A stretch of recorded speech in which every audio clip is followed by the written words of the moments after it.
여러분 반갑습니다. 오늘 테슬라 주가가 오른 이유는 생각보다 단순합니다. 차를 많이 팔아서도 아니고 실적이 좋아서도 아닙니다. 시장이 한 장면을 봤기 때문이에요. 사람 없는 테슬라가 실제 도로를 달리는 장면. 그 순간부터 테슬라는 다른 회사가 됐습니다. 테슬라가 이번에 한 건 곧 자율주행을 하겠다는 또 하나의 약속이 아닙니다. 이번엔 그냥 해버렸습니다. 프레젠테이션도 없고 날짜를 박아놓지도 않았고 대대적인 발표도 없었어요. 사람 없는 차를 그냥 도로 위에 올려놨습니다. 이게 왜 충격적이냐면 자율주행이라는 단어가 오늘 처음으로 기술 뉴스가 아니라 사건이 됐기 때문입니다. 그동안 자율주행은 항상 이런 취급을 받았죠. 언젠가 될 기술, 아직은 먼 얘기, 이론적으로는 가능. 그런데 사람 없는 테슬라가 실제 도심 도로를 달리는 순간부터 이 말들은 전부 설명이 필요한 문장이 돼버렸습니다. 여기서 시장의 태도가 확 바뀌었어요. 이 장면 이후로 사람들은 더 이상 될까를 묻지 않습니다. 대신 이걸 누가 얼마나 빨리 황하느냐 묻기 시작합니다. 그래서 월가에서 갑자기 2조 달러라는 숫자가 튀어나온 게 아닙니다. 이건 희망의 회로가 아니라 이 장면을 본 뒤에 나온 계산이에요.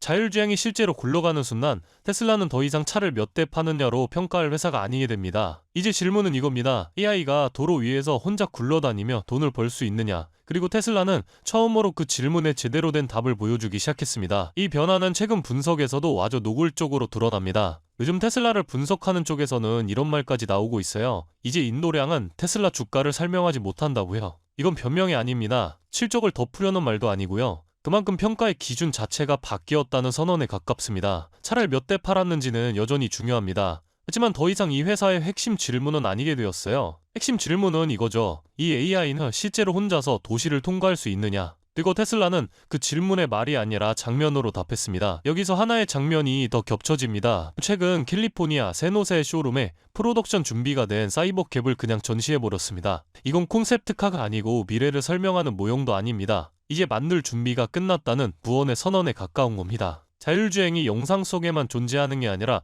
제품으로 내려오기 시작한 순간이 된 겁니다. 이제 전체를 한 번에 종료해보죠. 사람 없는 자율주행이 실제 도로에서 구현됐고 시장은 이걸 근거로 테슬라를 다시 계산하기 시작했습니다. 판매량보다 AI의 작동 여부가 중요해졌고 로보택시는 개념이 아니라 제품 단계로 내려왔습니다. 이 이슈들이 같은 시점에 한꺼번에 겹쳤어요. 그래서 오늘의 테슬라 상승을 호재 하나 나왔다라고 설명하면 핵심을 놓치는 겁니다. 오늘은 테슬라가 다시 미래 얘기를 하는 회사에서 미래를 보여주는 회사로 인식되기 시작한 날에 가깝습니다. 완전 자율주행이 법적으로 가능하냐고요? 그건 다음 질문입니다. 오늘 중요한 건 그게 아니에요. 오늘은 자율주행을 더 이상 없는 척하기 어려워진 날이었습니다. 그리고 그 불편한 장면을 시장 한복판에 들이민 회사가 테슬라였다는 게 지금 이 주가 움직임의 본질입니다. 테슬라는 또 한 번 약속한 게 아니에요. 이번엔 판을 바꿔버렸습니다. 여기까지가 지금 시점에서 가장 정직하면서도 가장 날이 선 테슬라 이야기였습니다. 다음번에는 이 자율주행이 테슬라의 실적 구조를 어떻게 바꿀 수 있는지 그 이후의 이야기를 조금 더 깊게 보도록 하시죠. 지금은 이 한 문장만 기억하시면 됩니다. 테슬라는 마침내 자율주행을 구현해냈다.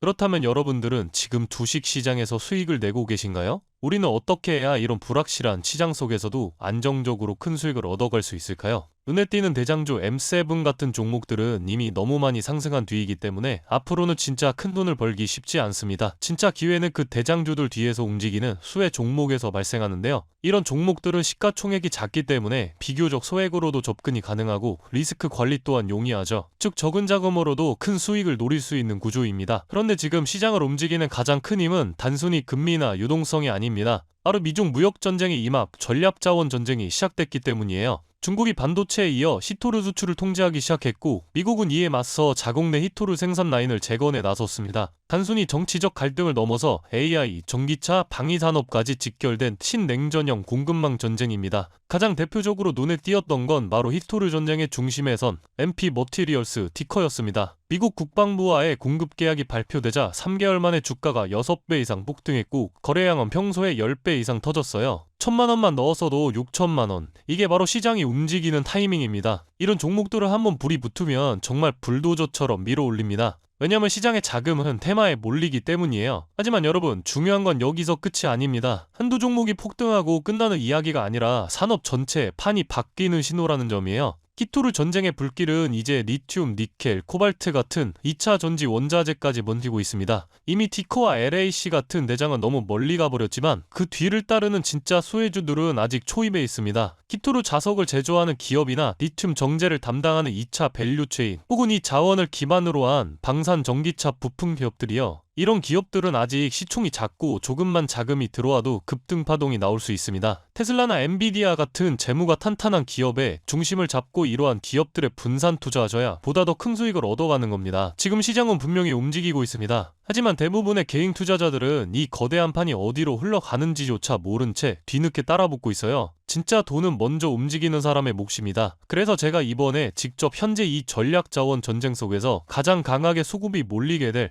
핵심 소액 섹터와 종목 리스트를 정리해뒀습니다. 실제로 기관 자금이 들어오는 타이밍과 정부 정책 방향, 글로벌 공급망 재편 흐름까지 데이터 기반으로 정리된 PDF 자료예요. 이러한 정보도 소중한 제 구독자분들과 끝까지 영상 시청해주신 분들께만 오픈해드리도록 하겠습니다. 참여 방법은 간단합니다. 영상 아래 더보기란을 클릭하시면 파란색 링크가 하나 보이실 겁니다. 간단한 설문조사 진행해두시고 전송 버튼까지 눌러주시면 확인 후에 순차적으로 자료를 전달드리겠습니다. 절대로 금전 요구나 무조건적인 투자 권유 또한 하지 않습니다. 여러분이 시장에서 안정적으로 수익을 만들어 가시길 바라는 마음으로 준비한 자료들이에요. 꾹 가볍게 참고하시고 시장의 흐름을 직접 관망하셔도 좋습니다. 시장은 언제나 먼저 보는 사람, 먼저 움직이는 사람이 이깁니다. 지금 우리가 보고 있는 건 단순한 주가 상승이 아니라 글로벌 머니의 방향 전환이에요. 이 기회를 놓치면 다음 사이클이 올 때까지 또 몇 년을 기다려야 할지도 모릅니다. 영상이 도움되셨다면 좋아요와 구독 버튼 눌러주시고 저는 다음 영상에서 뵙도록 하겠습니다.